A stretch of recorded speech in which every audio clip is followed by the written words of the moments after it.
बिस्मिल्लाहिर्रहमानिर्रहीम। अस्सलाम वालेकुम नाज़रीन, आप देख रहे हैं अनोखा अंदाज। मैं आपका होस्ट जमाल सिद्दीकी। उम्मीद करता हूँ आप खुश व खुर्रम होंगे। नाज़रीन कराम, कल ज़बीउल्लाह मुजाहिद का एक बयान सामने आया जिसमें उन्होंने पाकिस्तान के वजीर आज़म को खामोश और दबे लफ्ज़ों में वार्निंग जारी की, जिसके बाद वजीर खारजा पाकिस्तान शाह महमूद कुरैशी साहब ने वजाहत पेश की, या उनकी वजाहत में ही जो है वो तालिबान के लिए एक पैगाम था, छुपा पैगाम।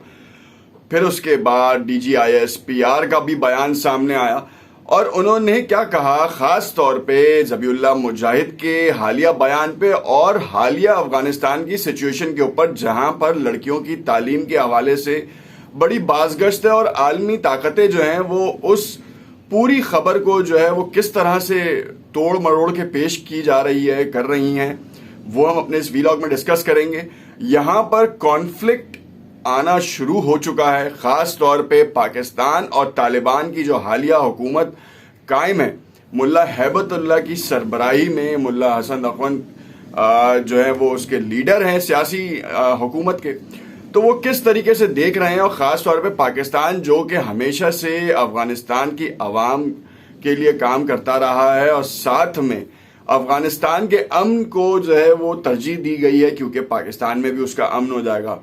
दूसरी जानिब ये भी देखेंगे कि कल शेख रशीद साहब ने एक निजी टीवी चैनल को इंटरव्यू दिया और उसमें कहा कि 321 TTP के दहशतगर्दों के अलावा आम माफी का ऐलान किया जा सकता है, और किया जा भी रहा है। बेसिकली बाज़गश्त तो है ये, तो वो आम माफी भी हो जाएगी। और फिर कल हमने सफ़ीउल्लाह, जो अहम TTP का कमांडर था, जो कि मुतादिद मामलात में मुलव्विस था, ख़ास तौर पे पोलियो वर्कर्स हों या फिर जो चीनी इंजीनियर्स का मामला हो या फिर तरसीलात का मामला हो, एम्यूनेशंस की, उसमें वो बड़ा एक अहम किरदार अदा करता था, जो कि CTD की कार्रवाई थी, बेसिकली वो फोर्सेस की कार्रवाई थी, और उन्होंने उसको मार गिराया। तफसीलात अपने इस वीलॉग में जानते हैं। उससे पहले जो नए आने वाले नाज़रीन हैं उनसे इल्तमास करेंगे कि अगर उन्होंने चैनल सब्सक्राइब नहीं किया तो इसे ज़रूर सब्सक्राइब कर लें। अब कहानी कुछ इस तरीके से है कि ज़बीउल्लाह मुजाहिद के बारे में हमने आपको पिछली वीडियो में भी बताया कि उन्होंने बयान दिया कि हमें कोई डिक्टेट नहीं कर सकता। बड़े सख्त अल्फाज थे।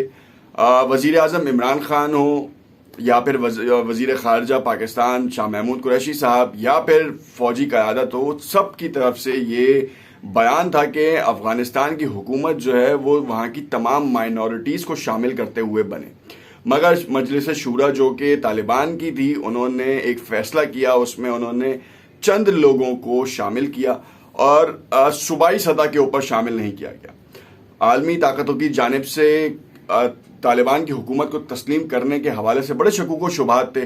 ख़ास तौर पे पाकिस्तान पे भी ये सवाल उठ रहा था कि पाकिस्तान अगर मदद कर रहा है, पाकिस्तान चाहता है कि अफ़गानिस्तान में अमन कायम हो, तो पाकिस्तान क्यों उनकी गवर्नमेंट को तस्लीम नहीं कर रहा।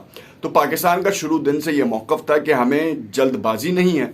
हम देख रहे हैं कि अफ़गानिस्तान में जो तालिबान की हुकूमत है वो किस तरह के इक़दाम कर रही है, और अमन के हवाले से DGISPR जनरल बाबर इफ्तिखार ने भी इस बारे में कहा कि हम चाहते हैं कि तमाम धड़े जो हैं वो हुकूमती हिस्सा बने और अफ़गानिस्तान का अमन तरजीही बुनियादों पर सबके लिए ज़रूरी है और वो कायम हो। इसी वजह से पाकिस्तान ने बाकायदा तौर पर इमदादी सामान भी भेजना शुरू किया हुआ है, रोज़ाना की बुनियाद पर जा रहा है। ट्रेड ट्रांजिट सिस्टम जो है वो उन्होंने ऑन किया हुआ है ताकि अफ़गानिस्तान में कहत साली या फिर उनका बेसिकली उनका जो बिज़नेस है वो रुके नहीं किसी भी तौर पर। और यही काम है कि जो चल रहा है और जो कि अफ़गानिस्तान की आवाम के लिए तरसीलात का बड़ा एक बेहतरीन ज़रिया है। अब सिनेरियो ये था कि जनरल बाबर इफ्तिखार DGISPR जो हैं उन्होंने ये बात की, उसके बाद शाह महमूद कुरैशी ने ज़रा दबे लफ्ज़ों में तालिबान की सरजनिश भी की है, और ख़ास तौर पे ज़बीउल्लाह मुजाहिद जिन्होंने कल जो बयान दिया जिससे ये तासुर मिलता नज़र आ रहा था कि पाकिस्तान की एजेंसियाँ या पाकिस्तान की सियासी हुकूमत जो है अफ़गानिस्तान में मदाखलत कर रही है। तो ऐसा बिल्कुल भी नहीं है कि कोई मदाखलत कर रहा है यहाँ पर अफ़गानिस्तान के लिए।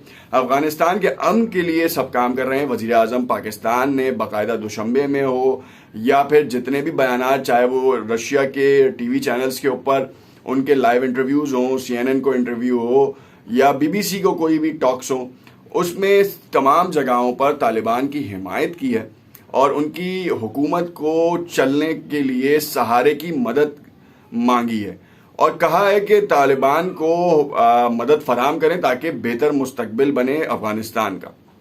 पाकिस्तान का तो ये मौक़िफ़ रहा। ज़बीउल्लाह मुजाहिद शायद ताकत के नशे में थे जो ये बात कर गए। उनको ये मालूम नहीं कि तालिबान को बनाने वाला कौन या मदद करने वाला कौन। शेख रशीद साहब जिन्होंने कल एक बयान दिया जिसमें उन्होंने कहा कि 321 तालिबान TTP तहरीक तालिबान पाकिस्तान के दहशतगर्दों के अलावा तमाम अफराद को माफ़ी दी जाएगी और उनको कौमी धारे में लाया जाएगा। ये वही अफराद हैं जिन्होंने पाकिस्तानी इदारों पे पाकिस्तान के मासूम शहरियों के ऊपर हमले किए और उन हमलों में मुतादिद जानें ज़ाया हुई और बच्चे हों, बड़े हों, बुजुर्ग हों, उन तमाम हमलों की नज़र हो गए। और ये बहुत ही सीरियस मैटर था तालिबान की तरफ से, ख़ास तौर पे तहरीक तालिबान पाकिस्तान की तरफ से ये बड़ा सीरियस।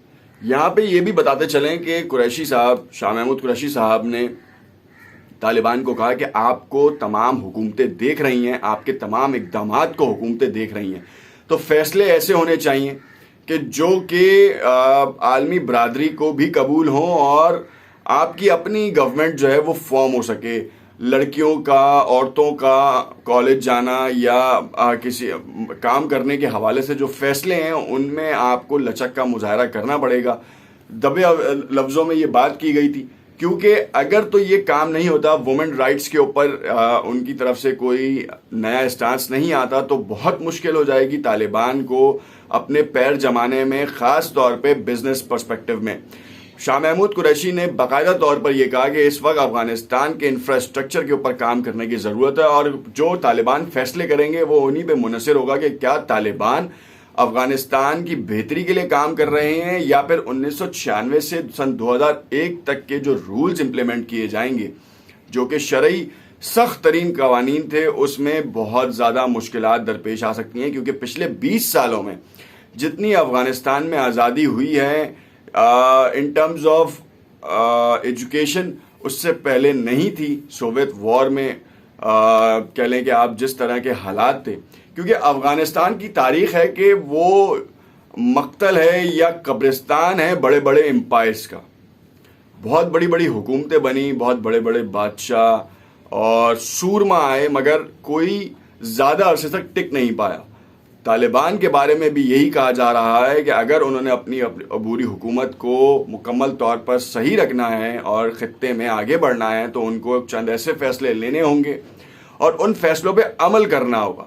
कुरैशी साहब ने इस बात को कैटेगोरिकली कहा है कि तालिबान को देखते हैं, कुछ वक्त दें, वो इन तमाम मामलात को सेटल करेंगे।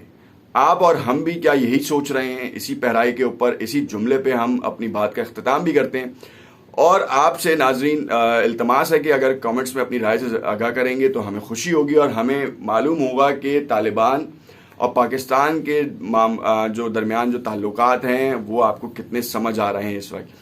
क्या वो दूरियां इख्तियार करते जा रहे हैं या फिर बड़ी कुर्बत आ रही है इन दोनों ममालिक के दरमियान? देखते रहिएगा अनोखा अंदाज। शुक्रिया।